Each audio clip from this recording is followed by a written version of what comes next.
নরেন্দ্রনাথ মিত্রের লেখা ছোট গল্প দ্বিরাগমন। বছর 7 আগে পূর্ববঙ্গের একটি মহকুমা শহরে ঘটনাটা প্রত্যক্ষ করেছিলাম। ঘটনা না বলে তাকে দৃশ্য বলাই ভালো, কেননা কোনো প্রসঙ্গে সেই ঘটনার কথা মনে হলে আজও ছবির মতো আমার চোখের সামনে ভেসে ওঠে। কি একটা ছুটি উপলক্ষে সেই শহরে বন্ধুর বাড়িতে বেড়াতে গিয়েছিলাম। তাস খেলা আর নৌকা বাদ ছাড়া সময় কাটানোর আর কোনো উপায় ছিল না। বন্ধুটির আবার তাসের ওপরই আসক্তি ছিল বেশি। জ্যোতিষদের বাইরের ঘরে মাদুর বিছিয়ে সেদিনও খাওয়া দাওয়ার পর তাস নিয়ে বসেছি। বাইরে থেকে কে ডাকলো, জ্যোতিষবাবু, জ্যোতিষবাবু আছেন? তাস ফেলে যেভাবে মুখখানা বিকৃত করে জ্যোতিষ ঘর থেকে বারান্দায় নামলো, তাতে আমরা না হেসে উঠে পারলাম না। কিন্তু বাইরে থেকে জ্যোতিষের বিস্মিত, কিছুটা বরং উদ্বিগ্ন স্বর শুনে আমরা হাসি থামিয়ে কান খাড়া করে রইলাম। জ্যোতিষকে বলতে শুনলাম, এ কি বজলু, ব্যাপার কি বলতো? বজলু বলল, ব্যাপার আর কি, আতোয়ার সাহেব কিছুতেই শুনলেন না। ছোট দিদিজানকে জোর করে টেনে নিয়ে গেছেন ঘাটে। বড় দিদিজান কাঁদতে কাঁদতে গেছেন পেছন পেছন। আমাকে বললেন, জ্যোতিষদাকে খবর দিয়ে এসো। জ্যোতিষ কিছুটা হতাশার সুরে বলল, আমি গিয়েই বা কী করব? পর মুহূর্তে জ্যোতিষ ঘরে এসে আমার দিকে তাকিয়ে বলল, খেলাটা খানিকক্ষণ বন্ধ রাখতে হচ্ছে প্রশান্ত, একটু কাজে যাচ্ছি। তারপর অন্য দুজন সঙ্গীর দিকে তাকিয়ে বলল, শুনলাম চৌধুরী সাহেবের ছোট মেয়েকে নাকি তার স্বামী জোর করে নিয়ে যাচ্ছে। চলো না, কিছু করা যায় কিনা দেখি। কিন্তু সঙ্গীরা মাথা নাড়ল। দরকার নেই ভাই, ওসব হাঙামা হুজ্জত সহ্য হবে না। বললাম, আমি যদি আসি তোমার কোনো আপত্তি নেই তো জ্যোতিষ? জ্যোতিষ বলল, না না, আপত্তির কি আছে, এসো এসো। জ্যোতিষের পেছনে পেছনে মিনিট 10 হেঁটে খালের ধারে এসে পৌঁছলাম। বজলুই আগে আগে পথ দেখিয়ে নিল। গোটা দিনে ঘাট ছাড়িয়ে ছোট্ট একটি ঘাটের সামনে বজলু থেমে দাঁড়ালো। বলল, ওই দেখুন। দেখলাম ইতিমধ্যেই সেখানে 30 লোক জড়ো হয়েছে। অধিকাংশই স্থানীয় মুসলমান। হাবে ভাবে তাদের মধ্যে মজা দেখবার মনোভাবটাই বেশি বলে মনে হলো। ঘাটের কাছাকাছি দুটি মেয়ে পরস্পরকে জড়িয়ে ধরে কাঁদছে। দুজনেরই বেশবাস এলোমেলো হয়ে গেছে। দেখে মনে হলো সাধারণ মধ্যবিত্ত মুসলমান ঘরের মেয়ে, কিন্তু এমন চেহারা সচরাচর চোখে পড়ে না। যে কোনো অভিজাত বড় ঘরেই এরা মানাতো। দুজনেরই রং ফর্সা, আর বড় বড় চোখ, সুন্দর মুখের গড়ন। বড়টির বয়স 21-22, ছোটটি 18-19। চেহারার সাদৃশ্য এত বেশি যে দেখেই বোঝা যায় দুটি বোন, বলে দিতে হয় না। ছোট মেয়েটি বড় বোনের কাঁধে মুখ রেখে ফুঁপিয়ে ফুঁপিয়ে কাঁদছিল, আর তার দিদির চোখের জলও টলটল করছিল। জ্যোতিষ কাছে গিয়ে বলল, কি হয়েছে কুসুম? বড় মেয়েটি একটু যেন চমকে উঠল। এই যে তুমি এসেছো জ্যোতিষদা। তারপর নালিশের ভঙ্গিতে বলল, আতোয়ার জোর করে রোশনাকে নিয়ে যাচ্ছে, আমাদের কারো কথাই শুনছে না। জ্যোতিষ কোনো জবাব দেওয়ার আগেই ঘাটচোরা একখানা বড় নৌকোর ওপর দাঁড়ানো 25-26 বছরের একটি যুবক বলে উঠল, ইস, আবার নালিশ করা হচ্ছে? আমার স্ত্রীকে আমি নিয়ে যাব, তাতে কার কি বলবার আছে শুনি?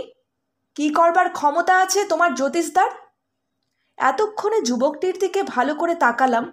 লম্বা ছিপছিপে চেহারা, গায়ের রং খুব কালো, ছোট ছোট চোখ আর নাক দেখে শ্রীহীনের পর্যায় ফেলা যায়। এমন একটি সুন্দরী মেয়ের স্বামী বলে ভাবতেও কষ্ট হয়। কিন্তু চেহারার চেয়েও ওর অভদ্রতা আমাকে বেশি পীড়া দিচ্ছিল।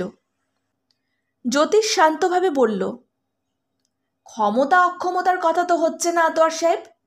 আপনার স্ত্রীকে আপনি নিয়ে যাবেন, তাতে কার কি আপত্তি থাকতে পারে? আর সে আপত্তি আপনি শুনবেনই বা কেন?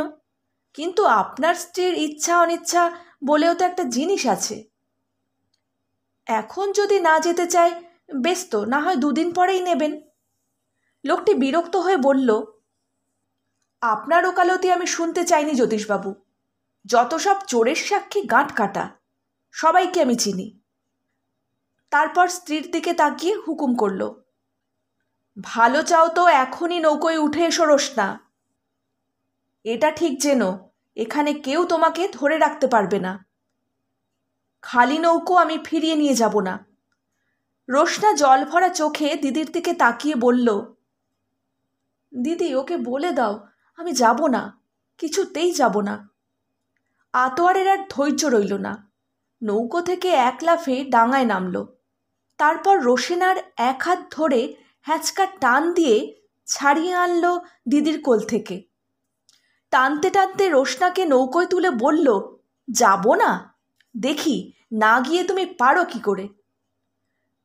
রোশনা একবার তার দিদির দিকে আরেকবার জ্যোতিষের দিকে তাকিয়ে বলল, আমাকে সত্যি নিয়ে গেল যে। ওর সুরমা পড়া চোখের কোলে দেখা গেল জল টলমল করছে। কুসুম শাসনের ভঙ্গিতে চেঁচিয়ে বলল, খবরদার আতোয়ার, এর ফল কিন্তু ভালো হবে না, তা বলে দিচ্ছি। দেশে এখনো আইন আদালত আছে। জ্যোতিষ কুসুমের দিকে তাকিয়ে বলল, ছি কুসুম, ঝগড়া করে চেঁচামেচি করে কি কোনো লাভ আছে? কুসুম বলল, তুমিও এই কথা বলছো জ্যোতিষদা? রোশনাকে জোর করে নিয়ে যাচ্ছে দেখেও তুমি এই কথা বলছো? উল্টে আমাকে দোষ দিচ্ছ? কুসুমের আয়ত সুন্দর চোখে এতক্ষণ যে জল থমকেছিল, জ্যোতিষের কথায় তা এবার গাল বেয়ে পড়তে লাগল। জ্যোতিষ নৌকোর একেবারে কাছে গিয়ে বলল, আতোয়ার সাহেব, আপনি বিদ্বান বুদ্ধিমান বড় বংশের ছেলে, আপনার কি এসব খাটে? আতোয়ার শ্লেষ করে বলল, সে তো বটেই, বিদ্বান বুদ্ধিমানেরা কি আর সবাই বউ নিয়ে ঘর করে? পরের ভোগের জন্য তারা বউকে বাপের বাড়ি ফেলে রেখে যায়। আপনি বলে ফের সালিশি করতে এসেছেন। কোনো মুসলমানের বাচ্চা হলে শরমে ঘর থেকে বেরোতে পারত না।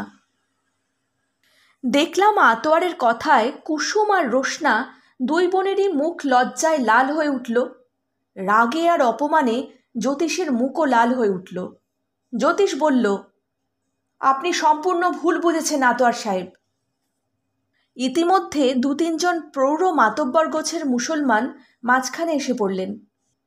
তারা বললেন, যা হবার তা তো হয়েই গেছে জ্যোতিষবাবু, এ নিয়ে আর ঝামেলা করবেন না। বয়স্কা মেয়ের স্বামীর ঘর করাই ভালো, তা না হলে 5 জনে 5 কথা বলে। একসঙ্গে থাকলে দেখবেন 2 দিনেই সব ঠিক হয়ে যাবে। তাছাড়া বয়সের একটা আছে তো। বলে বয়স পার হওয়া প্রৌঢ়রা একটু হাসলেন। মাঝিরা আর দেরি করল না, মালিকের হুকুম পেয়ে লম্বা লগি দিয়ে খালের জলে খোঁজ দিল। পাড়ে দাঁড়িয়ে কুসুম কেঁদে উঠল। লগির খোঁজ যেন মাটিতে নয়, তার বুকে গিয়ে লেগেছে। দোমাল্লাই নৌকো এগিয়ে চলল। নৌকোর ভেতরে রোশেনার চাপা কান্নার শব্দ মিলিয়ে যেতে লাগল। মাটিতে লুটিয়ে পড়া কুসুমকে জ্যোতিষ বলল, ছি, অমন করো না কুসুম, তোমার এসব শোভা পায় না। মাতব্বরদের মধ্যে একজন বললেন, আপনি ব্যস্ত হবেন না জ্যোতিষবাবু, কুসুম বিবিকে আমরাই এগিয়ে দিয়ে আসব।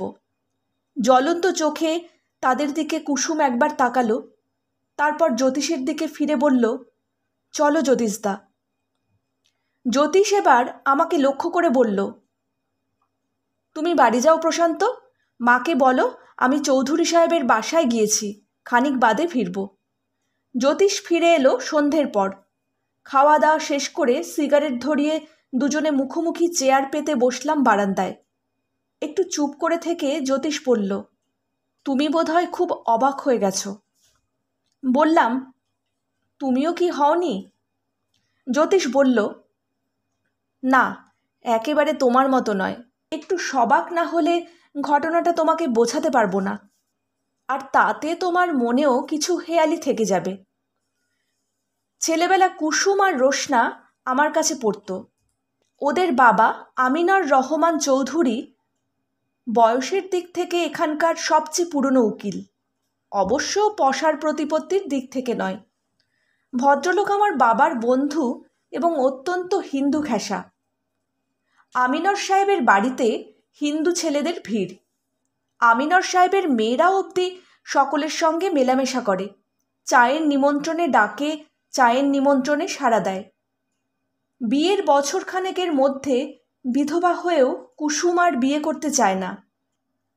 ভালো ভালো সম্বন্ধ উপস্থিত হলেও রোশনা বাপ আর দিদির কাছে কেবল অনিচ্ছা জানায়, এবং চৌধুরী সাহেবও যে মেয়েদের রুচি মতো খুশি মতো চলেন তা এখানকার মুসলমান সমাজ ঠিক সুনজরে দেখতে পারেনি। ফলে এই চৌধুরী পরিবার অনেক সামাজিক উৎসব অনুষ্ঠান থেকে বাদ পড়েছে। এমনকি চৌধুরী সাহেবের সেরেস্তায়ও মুসলমান মক্কেল দিনের পর দিন কমে এসেছে। বাবা অনেকবার সাবধান করে দিয়েছেন আমিনর সাহেবকে, কিন্তু তাতে কোনো ফল হয়নি। ঘরের কোণে পুরনো একটা ইজি চেয়ারে তিনি বইয়ের মধ্যে ডুবে রয়েছেন, কারো কথায় কান দেননি।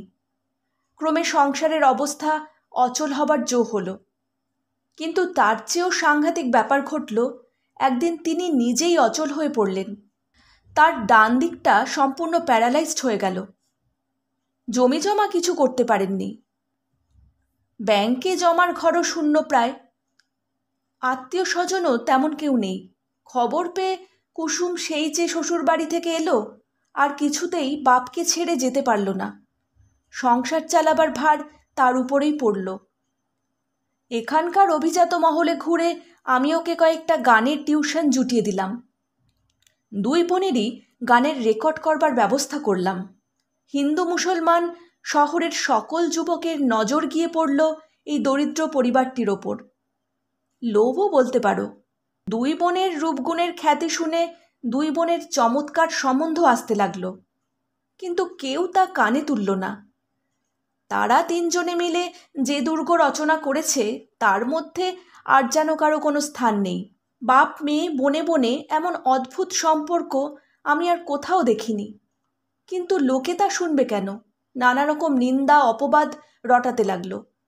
অতিষ্ঠ হয়ে কুসুম বলল, তুই বিয়ে কর রোশেনা। নূরপুবের আতোয়ার সাহেব লোকটি বেশ ভালোই, বিদ্বানও শুনেছি। আতোয়ার নূরপুব হাই স্কুলের হেডমাস্টার। রোশেনা হেসে বলল, হ্যাঁ, তো যদি পছন্দ হয়ে থাকে তুমিই করো। কুসুম বললে, দূর, আমার হাতে পড়লে বেচারা অকালে প্রাণ হারাবে। একবার তো করে দেখলাম, বছরখানেকও টিকল না। পরের ছেলের ওপর দিয়ে বারবার এমন পরীক্ষা নিরীক্ষা ভালো নয়। তোকেই বিয়ে করতে হবে রোশনা। শেষ কথাটায় কুসুমের একটু আদেশের সুরে বেজে উঠল। তারপর বিয়ে হয়ে গেলেও আতোয়ারকে কেন যে রোশনার পছন্দ হলো না আমি তা জানি না। এইটুকু জানি, আর যাই হোক, তার প্রণয় ভাজন। ইনিয়ে বিনিয়ে পায়ে পড়েই কাঁদো, আর জোর করে ছিনিয়েই নাও। সবারই হৃদয় যে সকলের সামনে খোলে না, এ কথাটা আতোয়ার বুঝতেও পারেনি, বিশ্বাসও করেনি। কিন্তু ছোট বোন শ্বশুর বাড়িতে গেলে কোনো দিদির মনে যে এরকম মৃত্যুশোক উপস্থিত হয় তা আজ আমি এই প্রথম দেখলাম। বাড়িতে গিয়েও ফুঁপিয়ে ফুঁপিয়ে কুসুমের সে কি কান্না! তুমি কেন ছেড়ে দিলে? তুমি কেন বাধা দিলে না জ্যোতিস্তা? যত বলি, আতোয়ার শিক্ষিত, ভদ্র রুচির ছেলে। রোশেনাকে এতদিন পায়নি বলেই সে এমন হিংস্র নির্মম হয়ে উঠেছে। কুসুম ততই ক্ষেপে যায়, বলে, ছাই চিনেছ তুমি। ও একটা পশু, একটা জানোয়ার। ও না করতে পারে এমন কোনো কাজ নেই। কোনো মেয়ে ওকে কোনোদিনও ভালোবাসতে পারবে না। এরপর আমার আর কি বলার থাকতে পারে? আর সেই রাগ আর কান্নার দিকে তাকিয়ে তোমাকেও চুপ করে থাকতে হতো প্রশান্ত। তুমিও কোনো কথা খুঁজে পেতে না। এই ঘটনার বছর তিনেক বাদে আরও একবার সেই শহরে আমাকে যেতে হয়েছিল। উপলক্ষ ছিল জ্যোতিষের ছেলের অন্নপ্রাশন। অফিস থেকে ছুটি পাওয়া কষ্ট, কিন্তু জ্যোতিষ আর তার মা বাবার অনুরোধ এড়াতে পারলাম না। শহরের গণ্যমান্যদের মধ্যে অনেকেই নিমন্ত্রিত হয়েছেন দেখলাম। জ্যোতিষদের স্বজন বন্ধুরা অনেকেই এসেছেন। মাছ মাংস পোলাও মধ্যাহ্নক্রিয়া শেষ করে একে একে সবাই বিদায় নিলেন। জ্যোতিষকে বললাম, রাত্রেও তোমার গেস্ট আছে নাকি? জ্যোতিষ বলল। 2-4 জন ক্রিশ্চিয়ান আর মুসলমান বন্ধুবান্ধব আসবেন। অফিসার মহল থেকেও 2-4 জনের আসার কথা আছে। রাত্রে নিমন্ত্রিতদের মধ্যে আতোয়ার আর সেই 2 বোনের একজনকে দেখে অবাক হয়ে গেলাম। অবাক তাদের উপস্থিতিতে হইনি, হয়েছি তাদের মুখ চোখের প্রসন্নতায়, চলাফেরার মধ্যে অন্তরঙ্গ ভাব লক্ষ্য করে। সেদিনের প্রৌঢ় মাতব্বরেরা তাহলে ঠিক কথাই বলেছিলেন। অবশ্য জ্যোতিষের বাড়িতে আতোয়ার এসেছে বলে একটু বিস্মিত হয়েছিলাম, এ কথা অস্বীকার করব না। জ্যোতিষ স্মিত মুখে আমাদের পরিচয় করিয়ে দিল। আমার সংক্ষিপ্ত পরিচয় শেষ করে জ্যোতিষ বলল, ইনি হলেন মিসেস কুসুম কাজী, আমার ভূতপূর্বা ছাত্রী, আর ইনি ওনার স্বামী আতোয়ার সাহেব, কুসুমের স্বামী আতোয়ার। জ্যোতিষ ভুল বলল না আমি ভুল শুনলাম হঠাৎ ঠিক করে উঠতে পারলাম না। আরেকটু হলেই আমার মুখ দিয়ে বিস্ময়ের কথা বেরিয়ে পড়ত।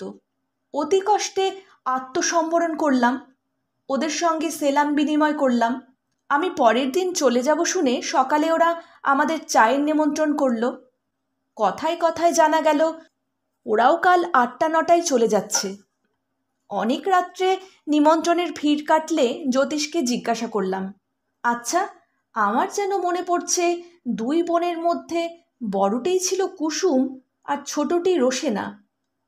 গোলমালটা তাকে নিয়েই হয়েছিল। জ্যোতিষ ঠোঁট টিপে হেসে বলল, হ্যাঁ।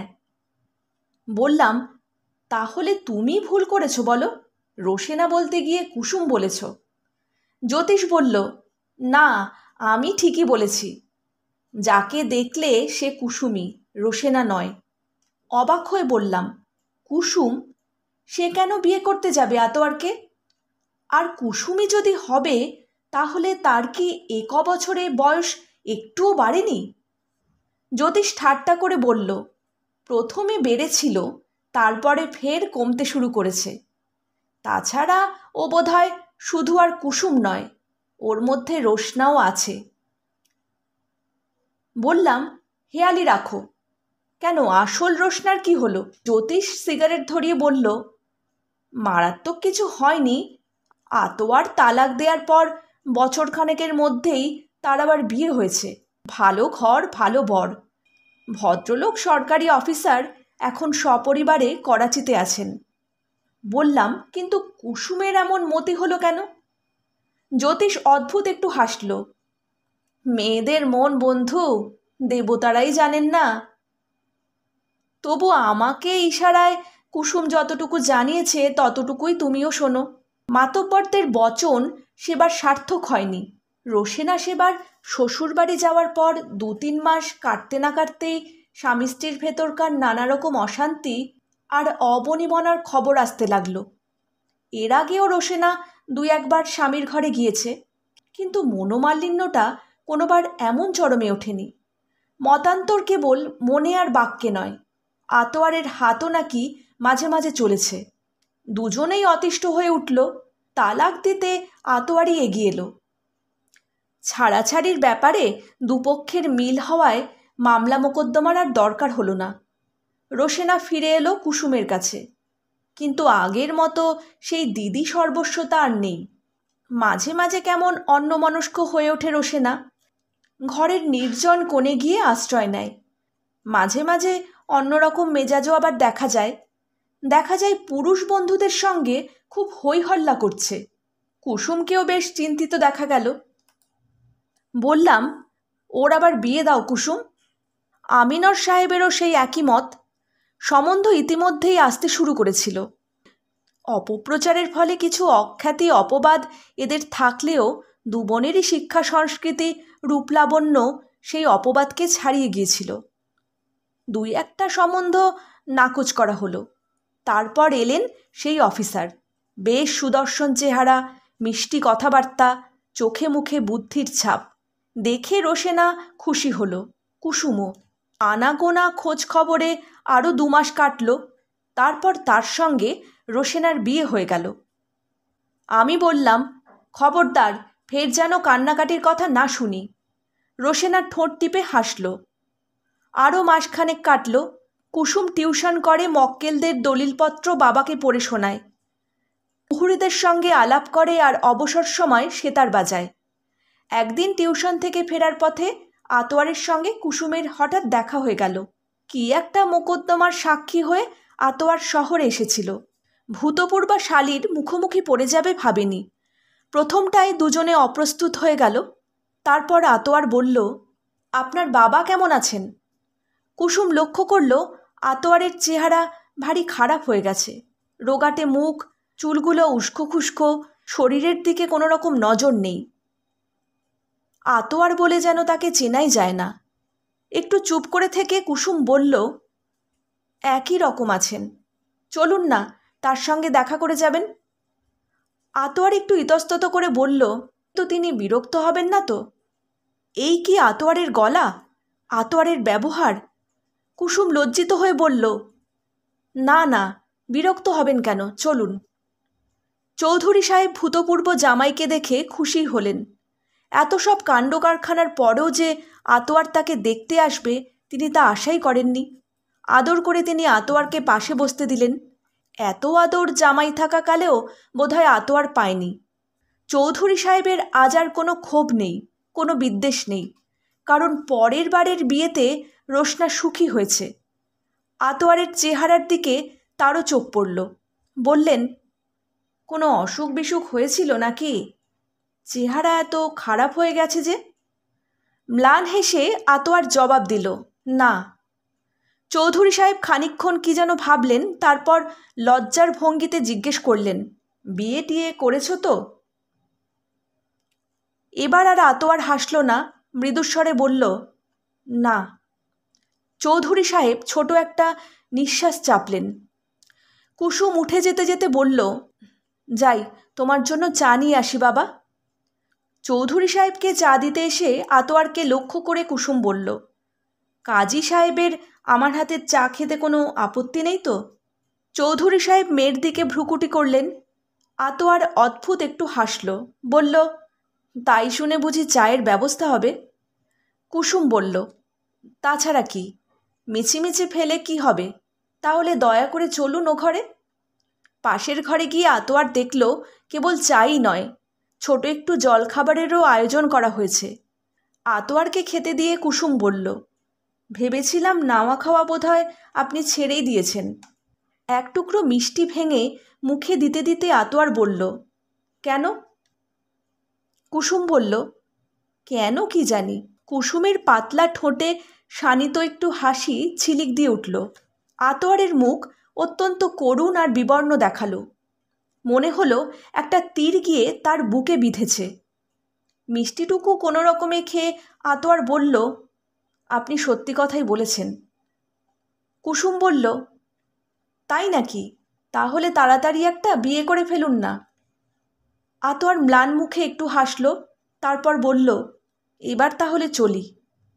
কুসুম বলল, কোথায় উঠেছেন এখানে? আতোয়ার বলল, একটা হোটেলে। কুসুম বলল, হোটেলের চেয়ে এ জায়গাটা কি এতই খারাপ যে এত তাড়াহুড়ো করছেন? যে জবাবটা আতোয়ারের মুখে এসেছিল সেটা বেরোতে বেরোতে আটকে গেল। সে রাত্রে কুসুম আর চৌধুরী সাহেব তাকে ছাড়লেন না। কুসুম নিজের হাতে রান্না করে আতোয়ারকে কাছে বসিয়ে খাওয়ালো। আজ তার মনেও কোনো ক্ষোভ নেই। আতোয়ারের কাছে তাদের আর আশা করবার কিছু নেই, দুঃখ করবারও কোনো ভয় নেই। বোধহয় সেই জন্য সৌজন্য আর শিষ্টাচার জামাই আদরকেও ছাড়িয়ে গেল। খাওয়া দাওয়া শেষ হলে আতোয়ারের জন্য কুসুম বিছানা পাতল। সৌজন্যের যেন কোনো ত্রুটি না হয়, বরং বাহুল্য ভালো, যত বেশি লজ্জা দেয়া যায়। বাটায় করে পান নিয়ে এসে আতোয়ারের বিছানার পাশে দাঁড়ালো কুসুম। আতোয়ার এতটাও আশা করেনি। আশা না বলে আশঙ্কা বলা যায়। এই আদর যত্নের বাড়াবাড়ির মধ্যে যে গোপন আঘাত লুকিয়েছিল আতোয়ারের বুঝতে তা দেরি হয়নি।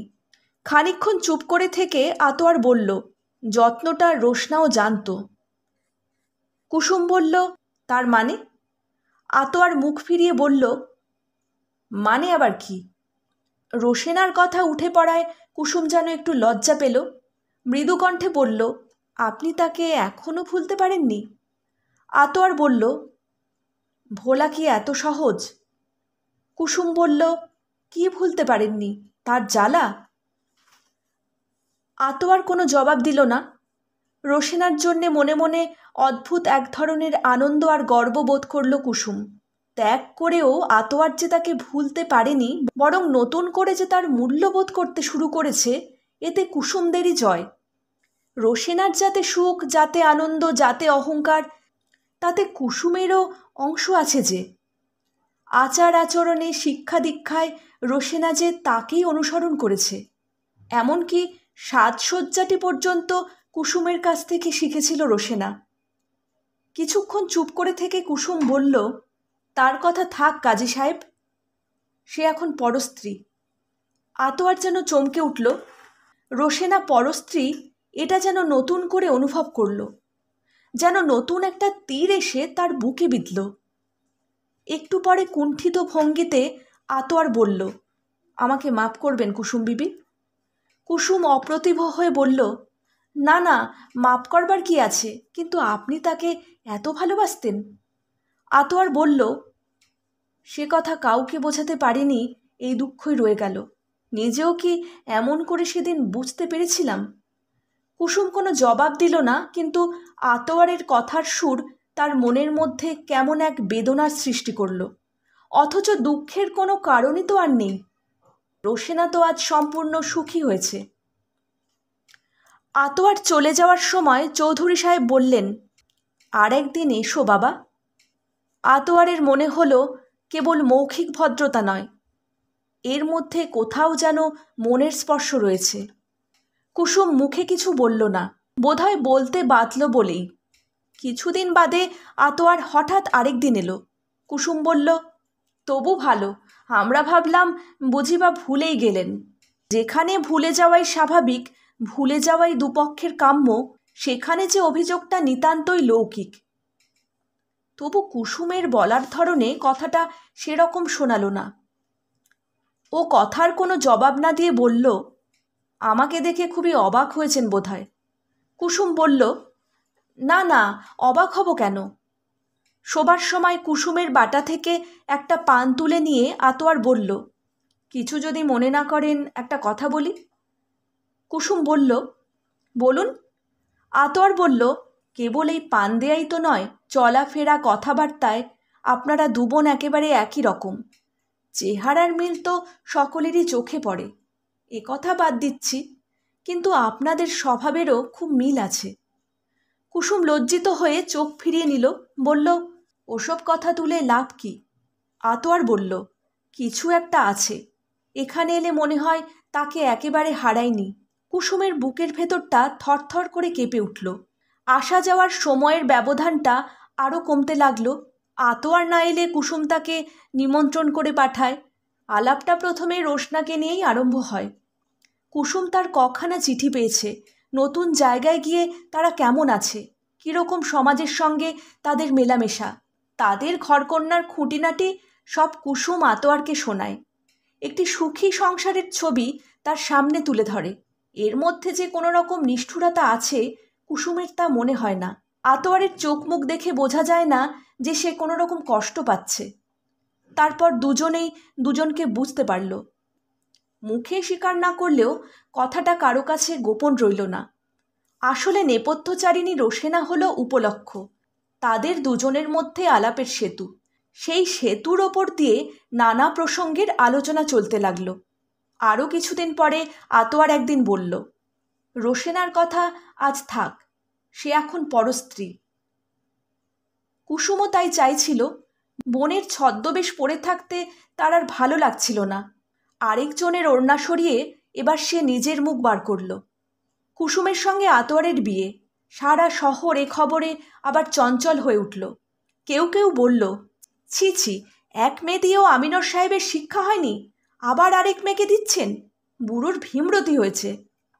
কিন্তু এই অপবাদ একেবারে বাজে। কুসুম মোটেই সে টাইপের মেয়ে নয়, ওর মতো মেয়ে হয়ই না। জ্যোতিষ তার কাহিনী শেষ করল। আমি বললাম, কিন্তু বন্ধু, একটা কথা যে বাকি রইল, এই খণ্ডনাট্যে তোমার ভূমিকাটি কি? আমার আবার কিসের ভূমিকা? জ্যোতিষ হেসে উঠল, আমি শুধু সূত্রধার। জ্যোতিষের স্ত্রী যুথিকা চায়ের ট্রে হাতে ঘরে এলো। স্বামীর শেষ কথাটা তার কানে গিয়েছিল। আগের কথাগুলিও নিশ্চয়ই আড়ি পেতে শুনেছে। যুথিকা হাসতে হাসতে বলল, সূত্রধার না আরও কিছু। আসলে কুসুম জেদ করে এই বিয়ে করেছে, তার এক ভীরু মুরোধীন মাস্টারমশাইয়ের ওপর রাগ করে। যত সব আজগুবি কল্পনা। বলতে বলতে জ্যোতিষ আরও হাসতে লাগলো। এত জোর তার কোনো দুর্বলতা ঢাকবার জন্যে কি না জানি না। নরেন্দ্রনাথ মিত্রের লেখা ছোট গল্প দিরাগমন এখানেই শেষ হলো। যদি আমার গল্প পাঠ আপনাদের ভালো লেগে থাকে, লাইক, শেয়ার, কমেন্ট আর সাবস্ক্রাইবের মাধ্যমে চ্যানেলটির সাথে অবশ্যই থাকবেন।